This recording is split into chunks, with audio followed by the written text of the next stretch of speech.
Je serre ta parole dans mon cœur afin de ne pas pécher contre toi. Que cette parole soit cachée au fond de mon esprit pour produire le fruit qui t'est agréable.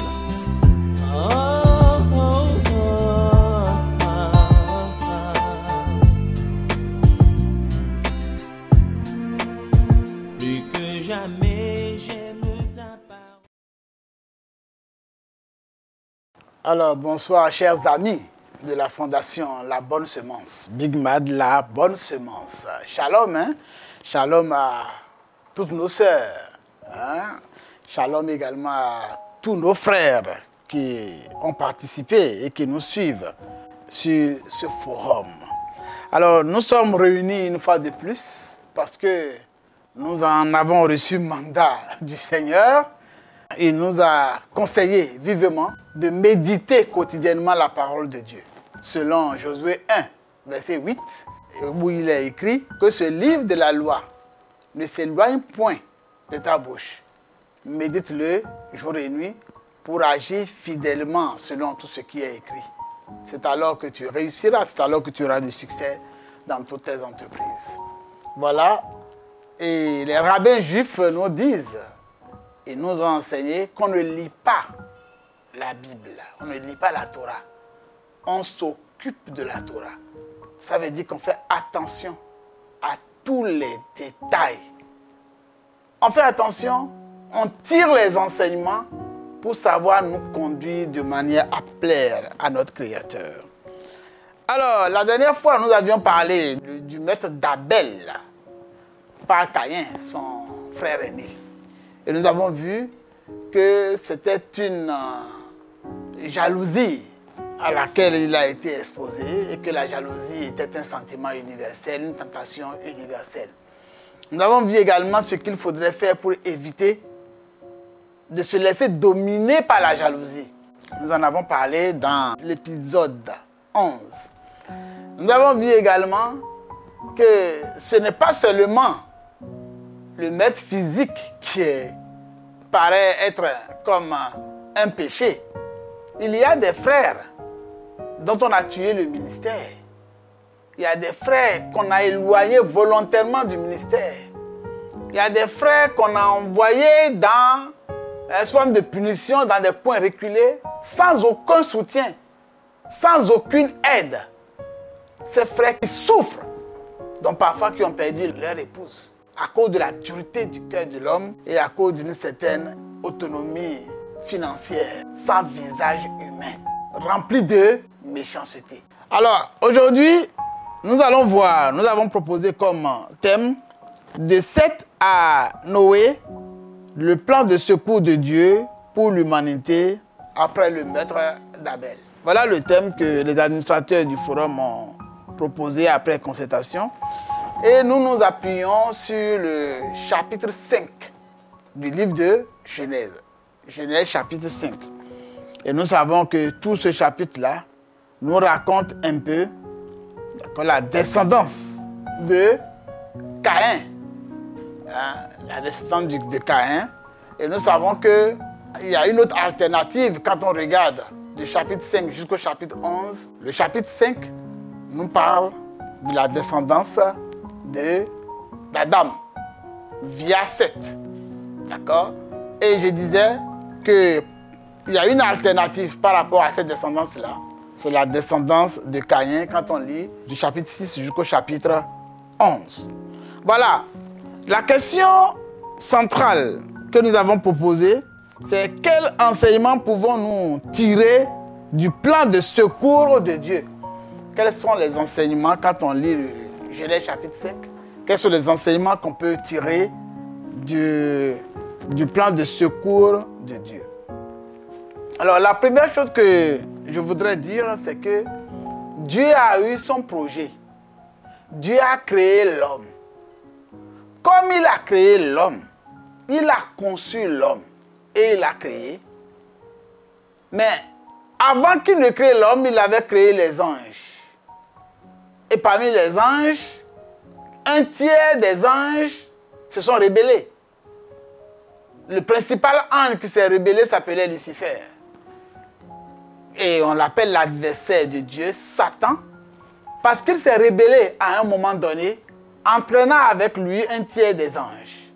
Celui-là étant devenu adversaire de Dieu, lorsque Dieu a fait son deuxième projet, la création des hommes, parce que Dieu a deux sujets importants.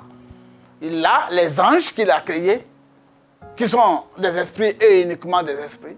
Et il a créé également l'homme comme sujet pour le servir, parce qu'un roi a des serviteurs. Il s'est passé que comme Satan est passé dans le camp de l'ennemi, il est passé dans le camp de l'adversité, il a attaqué la tranquillité de l'homme, voulant du coup faire échouer le plan divin, le plan de Dieu. Mais croyez-vous que Dieu, qui a créé Lucifer, puisque Lucifer est devenu Satan, quand il a créé Lucifer, Lucifer était un bon ange. D'accord? Lorsque Dieu a créé donc Lucifer, est-ce que vous pensez que ce Dieu-là va laisser sa créature gâter son projet? Définitivement. Est-ce que Dieu va accepter échouer face à la création de son projet? Non. Jamais. Les anges sont des troupes. C'est-à-dire que chaque ange a été créé. Mais quant à l'homme, l'homme est une race. C'est-à-dire qu'il a donné une semence à l'homme et l'homme peut se multiplier, peut se reproduire. Donc, les hommes, tous sont tous nés d'Adam et Ève. Lorsque donc Satan est venu pour pervertir le plan de Dieu, pour gâter le plan de Dieu, pour gâter l'humanité, pour introduire le mal dans le cœur de l'homme, Dieu est venu au secours et il a dit que la postérité de la femme va écraser la postérité de Satan, du diable, du serpent à l'époque, le serpent ancien. Alors, ayant appris cela, le serpent, Satan, a donc mis son plan en œuvre pour détruire tous ceux qui sont bons. Donc, si tu pratiques la justice, c'est sûr que tu seras attaqué. Tu seras persécuté. Parce qu'il y a un adversaire de Dieu qui est là pour gâter le plan de Dieu. C'est son objectif. Mais il ne va pas réussir de finir. La fin du film, nous la connaissons. Mais, en attendant, Dieu lui laisse toute la latitude pour faire tout ce qu'il veut. Je veux dire, il laisse toute la latitude au diable pour faire ce qu'il veut, pour tenter tous les coups qu'il veut, mais il donnera toujours les moyens à l'homme, in fine, de le vaincre. Et il remettra les moyens entre les mains de l'homme pour le vaincre. Il le fera à travers son oint. Mais en attendant, dans ce chapitre 5, étant donné que Abel a été tué, qu'est-ce qui s'est passé? Il s'est passé une grande période de 10 générations, de Adam à Noé. Nous voyons là les noms des patriarches antidiluviens, c'est-à-dire avant que le déluge ne se produise là, il y a le nom des patriarches, notamment dans le chapitre 5. Il y a comme là, premièrement, ce que j'ai eu à noter, il y a premièrement la loi des chiffres qui s'établit, comme pour apprécier l'obéissance des hommes. Après chaque 10 générations, Dieu a commencé par intervenir, a commencé par conclure les œuvres de sa créature. Donc quand on lit ce chapitre-là, on voit que de Adam jusqu'à Noé, puisque c'est de lui qu'il s'agira, in fine, puisqu'on a dit de Seth à Noé, d'accord? Donc de Adam à Noé, c'est en passant par Seth, il y a eu 10 générations. De Noé à Abraham, il y a eu également 10 générations. Vous voyez, de Pérez à David, il y a eu 10 générations. Vous me direz alors, entre Abraham et Pérez, il y a eu combien de générations? Il y a eu environ 5 générations. Mais la loi des 10 générations est clairement établie et c'est la première chose que nous devons noter. Nous devons noter qu'après 10 générations, donc après Adam jusqu'à Noé, quelque chose c'est pas comme une évaluation. Nous en parlerons la prochaine fois, l'évaluation. Mais aujourd'hui, nous devons noter que, attention, après une certaine période, après un certain nombre de générations, Dieu intervient. Il intervient comme pour évaluer la créature, pour changer de paradigme, pour changer le système, pour changer les dispensations et pour réorienter le monde. Dieu intervient. Et comme notre Abel, notre cher Abel, a été tué, l'humanité est en danger. Si Adam et Ève ne faisaient pas d'autres enfants, il allait se passer qu'ils allaient laisser l'humanité entre les mains d'un criminel. L'humanité était donc en danger. Dieu qui ne pouvait pas échouer, ce Dieu-là est intervenu. Il est intervenu après la forfaiture d'Adam et Ève et après le meurtre que Caïn a eu à commettre sur son frère. Donc la deuxième chose que je note, c'est que Dieu intervient toujours. Il ne va pas laisser se gâter complètement.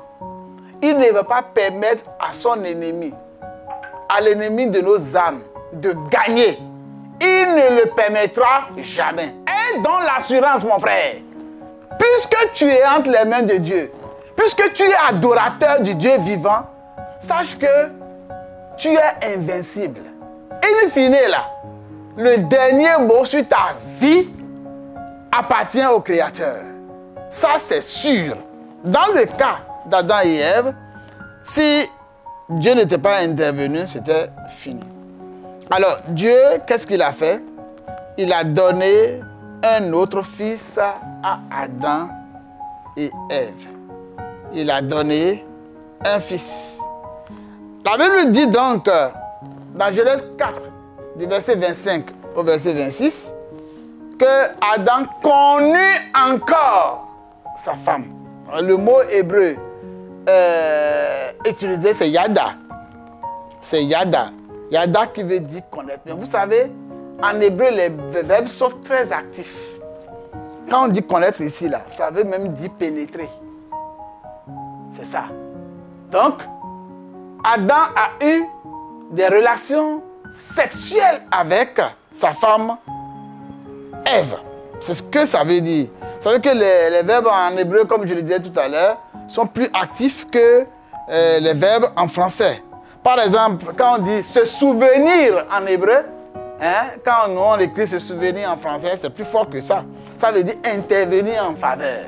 Et justement, dans cette partie-là, Dieu intervient en faveur des hommes. Vous vous souvenez également du mot schéma ou shama dont on avait parlé, qui ne veut pas simplement dire écouter, mais qui veut dire écouter et obéir. En fait, il y a des verbes comme ça en hébreu qui n'ont pas de signification de correspondant réel en français. D'accord? Il faut impliquer deux verbes au moins pour pouvoir avoir sa signification. Donc, il se passe donc que Adam connut, d'accord, encore Ève. Oui, c'est écrit Od. Od en hébreu qui veut dire encore. Ça veut dire qu'il avait connu au temps de Caïn. Ça veut dire qu'il l'avait connu au temps d'Abel. Et il connaît sa femme encore ici au temps d'un autre enfant que Dieu va bénir et qui va naître. En hébreu, c'est écrit Ki Chatli Elohim. Ki Chatli Elohim qui veut dire car Dieu m'a accordé. Car Dieu m'a accordé. En français, nous disons 7. Mais en fait, en hébreu, c'est chet. C'est chet que ça s'écrit. Vous voyez? Car Dieu m'a accordé. Chatli, là, ça veut dire m'a accordé. Donc le nom chet nous a été traduit par 7. Son nom veut dire accordé. D'accord? Donner même n'est pas très correct. Accorder serait mieux rendu. D'accord? Parce que Caïn n'était plus un candidat idéal pour continuer l'œuvre de son père, d'accord, la femme dit que Dieu lui a accordé. C'est pourquoi ils ont donné le nom de Chet à leur enfant. Et vous voyez, il y a des mots forts qui sont utilisés en hébreu. C'est écrit Aher Zera. Elohim Zera Aher. C'est-à-dire que Dieu a donné une autre semence. Vous voyez donc que notre expression semence, bonne semence, ça commence par sortir progressivement. Seth est une bonne semence. Si Caïn est une mauvaise semence, il s'est transformé en mauvaise semence. Il s'est rendu semence corrompue, semence méchante. Mais Dieu a accordé à Adam et Ève une autre semence qui veut dire un autre fils. D'accord? Donc Zera veut dire semence. Donc si on devait traduire, on n'allait pas dire fils seulement, on allait dire semence. L'expression utilisée en hébreu, c'est semence. Vous voyez? Alors Zera veut dire semence. Je peux faire une pause là et demander, quelle semence es-tu? Est-ce une bonne semence? Comment rends-tu ta vie lisible? Est-ce que quand on te voit là, on voit une bonne semence? Ou bien quand on te voit, on voit une mauvaise semence? On se dit, mais tes parents là, ils ont fait n'importe quoi. Hein? Ils ont commis des dégâts.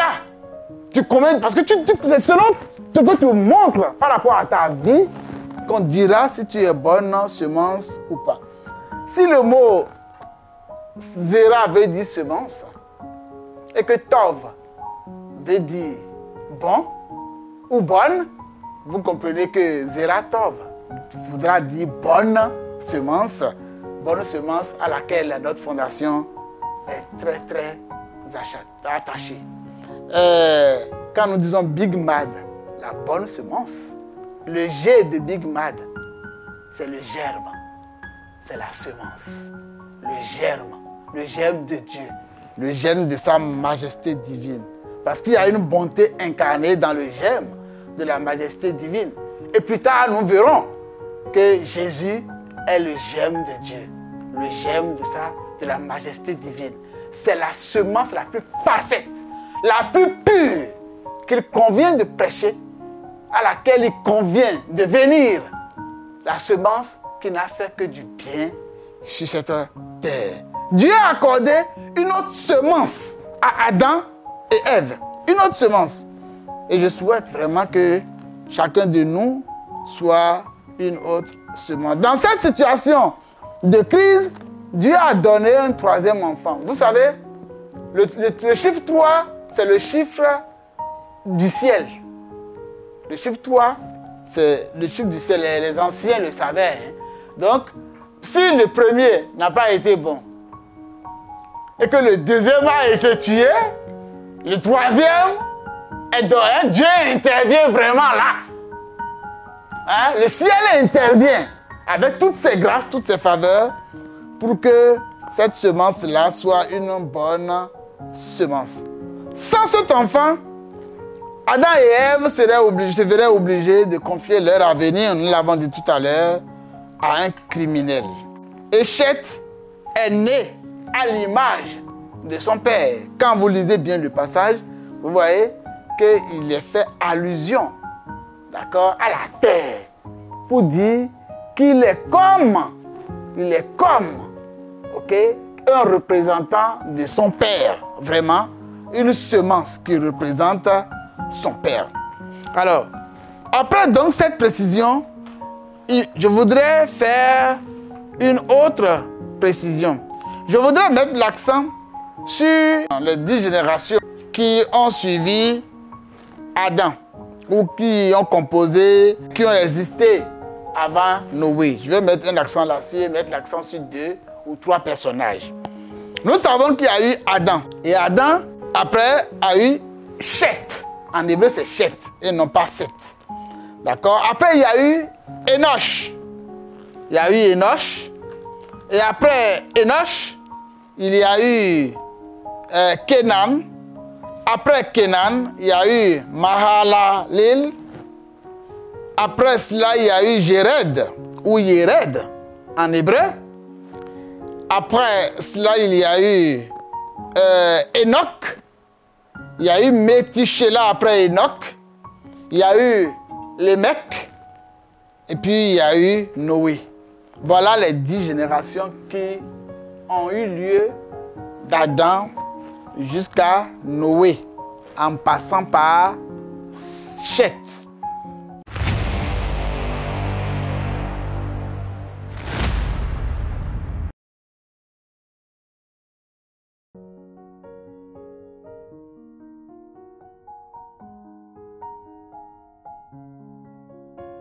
Je dois dire que en hébreu, le chiffre 3, c'est le chiffre qui concerne Dieu. Le ciel, j'allais dire. Le chiffre qui concerne le ciel. Donc quand les anciens voyaient 3, ils voient ciel.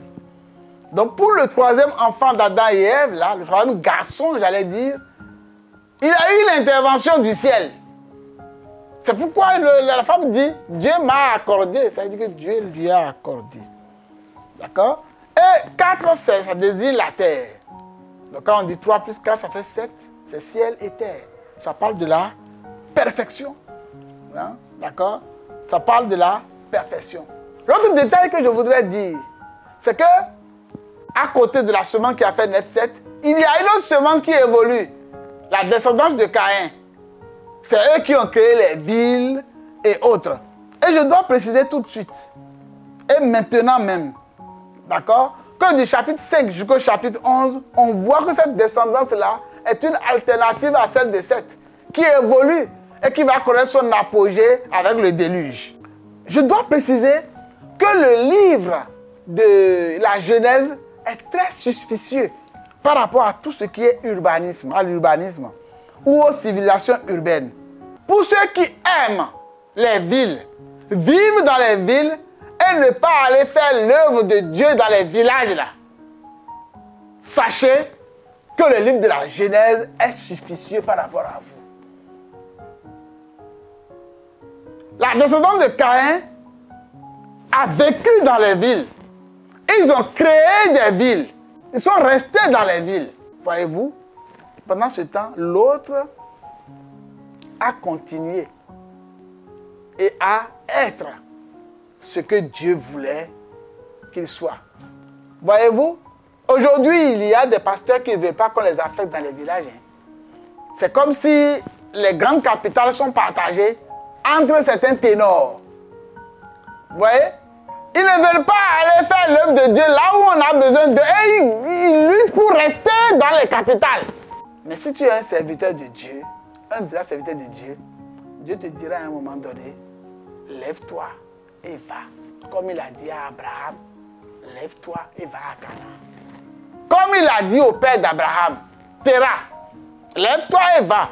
Comme il a dit à Moïse, avec le peuple d'Israël, quittez l'Égypte, levez-vous et partez. Arrivé à un moment donné, Dieu te dira, lève-toi et va. Et si Dieu te dit, lève-toi et va à l'intérieur du pays, il faut accepter d'accomplir la volonté de Dieu. Car le livre de Genèse est très suspicieux. En tout cas, c'est ce que j'ai appris dans l'étude de la Torah.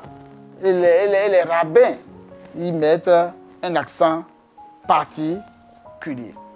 Très bien. Alors, en dehors de ce fils-là, il y a, en dehors de Seth, au cours de la 3e génération, je vais mettre l'accent sur la 3e génération et la 7e génération. La 3e génération, c'est Enoch. D'accord? Et le mot Enoch, d'accord, là encore, ça nous fait penser à l'homme. L'homme peut être vu sous l'angle de la matière première, de la terre, de le glébeux, le terreux, Adam. D'accord? Ça, c'est l'homme sous l'angle de la matière première. Terre, poussière, affaire. Mais il y a aussi l'homme vu sous l'angle de Seth. Et là, on dit Ish pour le garçon et Isha pour la femme. Et puis, il y a l'homme vu sous l'angle de la respiration. C'est Enoch. Donc, quand on dit Enoch, il faut voir l'homme vu sous l'angle de la respiration. Et vous savez que nous vivons grâce à la respiration. Si Dieu ne nous avait pas donné la respiration, on ne peut pas vivre. Donc, c'est une autre façon de désigner l'homme, d'accord, que Dieu a créé, que de dire Enoch. Donc ça, c'était important à souligner. Très important à souligner. Alors, l'autre chose que je dois dire, la 7e génération qui concerne Enoch. Alors, cette 7e génération, ce qu'il convient de souligner, c'est que numéro 1, il n'a pas vécu autant que les autres. Il a vécu 365 jours. D'accord? Et quand on compare bien sa vie, dans le poème épique mésopotamien, hein, il y a quelque chose qui est écrit qui dit à quelqu'un dont le nom ressemble à Enoch. Et on dit effectivement qu'il adorait Dieu. Soleil était fâché, il a envoyé le déluge parce que les hommes faisaient trop de bruit sur la terre. Mais nous, notre Bible dit que c'est parce que les hommes péchaient. Les hommes ont péché que Dieu a envoyé le déluge. L'autre détail, c'est que, effectivement, dans le poème épique mésopotamien, Enoch avait 365 ans. Et puis Dieu l'a pris. Dieu l'a pris. C'est pour dire que l'histoire d'Enoch a vraiment existé. L'histoire d'Enoch a vraiment existé. D'accord? Sauf que, de l'autre côté, on parle du Dieu Soleil. Et ici, on parle du Dieu Adonai. Nous devons dire aussi qu'il est possible d'être enlevé. Si nous vivons une vie conforme à celle qu'a vécue Enoch. Mais la précision, c'est que nous devons corriger dans nos Bibles françaises où c'est écrit Enoch marcha avec Dieu. En fait, dans la Bible hébraïque, il y a une différence entre marcher et se promener. Halach, c'est marcher. Ce n'est pas halach qui est écrit. C'est ithalech qui est écrit. Et ithalech veut dire se promener. Ça, c'est clair. Pour l'hébreu, marcher, c'est d'une distance d'un point A à un point B. Quelqu'un peut marcher avec Dieu pendant quelques jours et après ne peut marcher avec Dieu. Quelqu'un peut être approuvé de Dieu pendant un temps et ne plus l'être. Exemple, Saül. Saül qui a été oint, qui, par la volonté de Dieu, mais après qui a fait ça à sa tête. Il n'a plus fait la volonté de Dieu. Donc lui, il s'est arrêté de marcher avec Dieu. Voyez? Donc celui qui marche peut à un moment donné s'arrêter. Pour l'hébreu, on ne doit pas utiliser là le mot marcher. C'est le mot se promener qui doit être utilisé. En fait, Enoch s'est promené avec Dieu. Et l'objectif de la promenade, c'est la promenade elle-même. C'est-à-dire que tu vas avec Dieu sans fin. Tu ne connais pas de rupture avec Dieu. Tu as une marche continuelle avec Dieu. C'est ça se promener. C'est l'idée là qui est cachée dans « Ne savez-vous pas que votre corps est le temple du Saint-Esprit » Aujourd'hui, le royaume de Dieu se vit dans nos cœurs. Voilà, c'est dans nos cœurs que ça se vit. Vous voyez, depuis le temps de la grâce, nous nous promenons avec Dieu. Hein? Le Saint-Esprit est en nous. Et Jésus dit, hein, ne savez-vous pas que je suis dans mon Père, que mon Père est en moi? Hein, si vous demeurez en moi, alors moi et mon Père, nous viendrons habiter en vous. Voilà. Donc nous devons nous promener avec Dieu. Donc si nous nous promenons avec Dieu comme Enoch l'a fait, nous allons connaître l'enlèvement à coup sûr. L'enlèvement à coup sûr. Alors, l'autre détail que je voudrais donner par rapport à l'âge d'Enoch, c'est que les 365 ans qu'il a vécu sont devenus curieusement l'année solaire aujourd'hui. D'où ce que le poème épique mésopotamien a voulu trafiquer dans leur histoire en disant qu'ils adoraient le Dieu soleil. Non. Non. Le peuple d'Israël adore le seul vrai Dieu. D'ailleurs, il est dit que c'est à partir de ce moment-là que les gens ont commencé par invoquer l'Éternel. Ça fait souvent que les gens commencent par invoquer l'Éternel. Alors, si on doit bien regarder, on dira que, ah, attention, donc, avant là, les gens invoquaient le nom de l'Éternel avant que Moïse n'entende parler de Dieu ou n'entende Dieu lui parler en face du buisson. Puisque c'est là que Dieu a révélé son nom. Mais ça veut dire que quoi? Ça veut dire que les gens, avant, connaissaient le nom de Dieu. Les gens connaissaient le nom de Dieu. Le nom d'Adonai. Le nom de Yod-Hé, Vav-Hé. Hein, traduit par la Septante par éternel en français. Les gens connaissaient ce nom-là avant. Et ils l'ont certainement oublié. D'ailleurs, quand on lit les psaumes, on voit les nations païennes qui oublient le seul Dieu. Le fait de le dire veut dire qu'à un moment donné, ils connaissaient le seul Dieu. Et puis, à un moment donné, ils l'ont oublié. Donc, c'est à partir de ce monsieur, de ce personnage-là, qu'on a commencé par invoquer Dieu.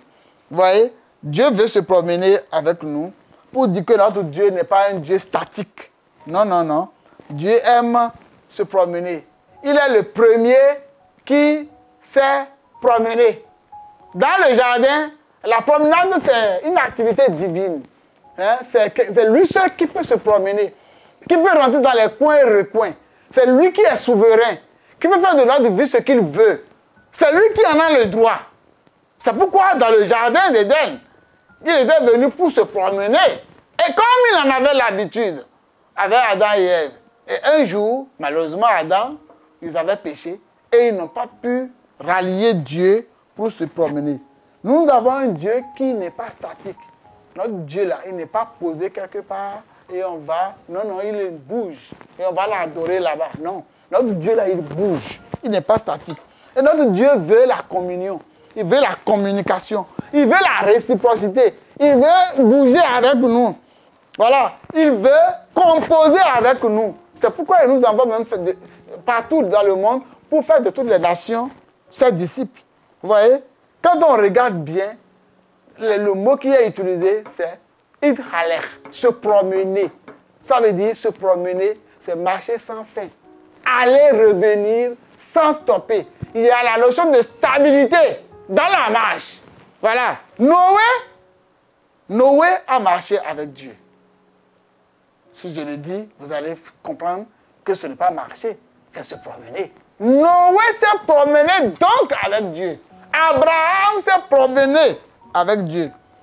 Le prophète Michée s'est promené avec Dieu. Donc la promenade est ce que nous devons faire comme activité. Très bien. Après ces précisions, qu'est-ce que je dois dire d'autre? Je dois dire simplement que Noé est né. Il est né et son père lui a donné un nom. Le nom qu'il lui a donné, c'est Inahamenu. Celui-ci nous consolera. Voilà ce qui est écrit. Celui-ci nous consolera. Son père qui l'a fait naître, il a dit, celui-ci nous consolera. D'accord? C'est ce qu'il a eu à dire. Et son père, c'est Lémec. C'est Lémec qui est différent du descendant de Caïn. Et le descendant de Caïn s'appelait la mère. Vous voyez? Ça s'appelait la mère. C'est différent de Lémec. Mais c'est vrai que nos Bibles ont écrit Lémec, mais c'est la mère. Celui-ci nous consolera. Mais il va nous consoler de quoi? Il est écrit en hébreu, Mimasenu. C'est-à-dire, il va nous consoler de nos œuvres. Hein? Nos œuvres difficiles. Vous savez que Dieu a rendu la terre, il a limité la terre. De telle manière que la terre va être très peu productive. Donc il va nous consoler de nos œuvres. Ok? Et il va aussi nous consoler de nos tristesses. C'est écrit Umeitz se von.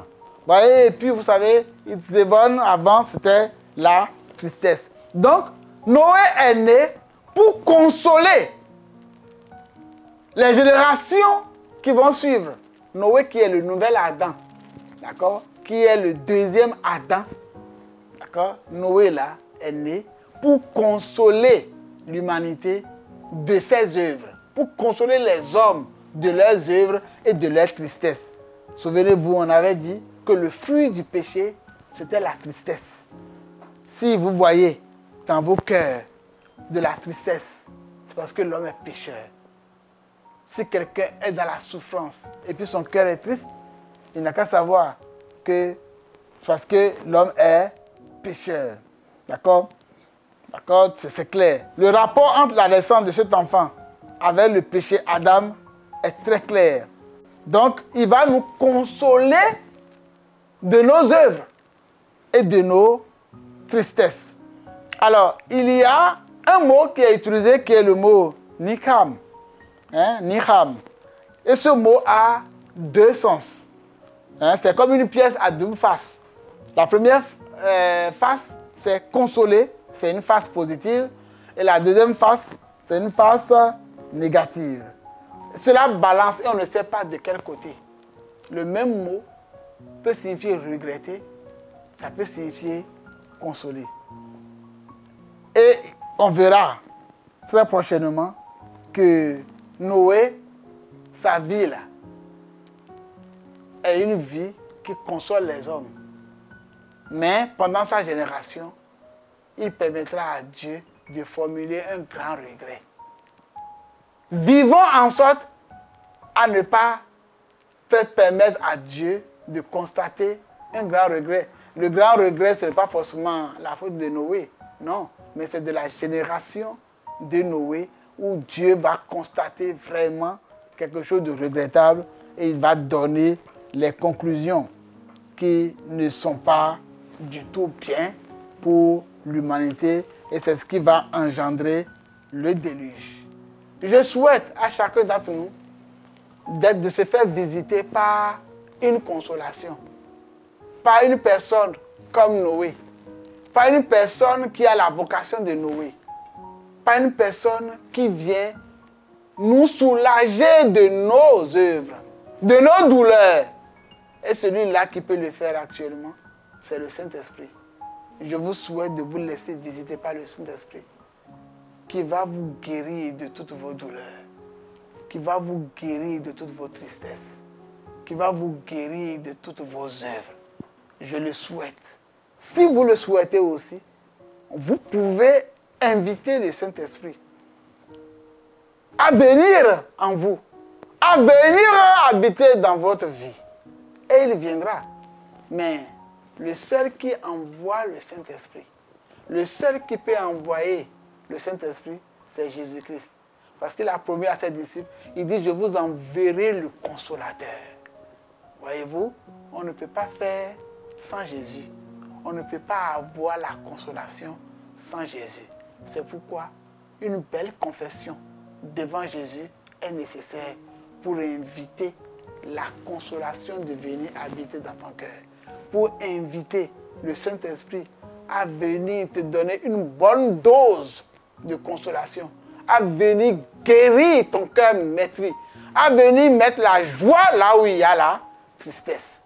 Que Dieu vous bénisse pour la qualité de votre écoute. D'ici là, portez-vous bien. Disons à la semaine prochaine. Shalom. J'ai certes ta parole dans mon cœur afin de ne pas pécher contre toi. Que cette parole soit cachée au fond de mon esprit pour produire le fruit qui t'est agréable.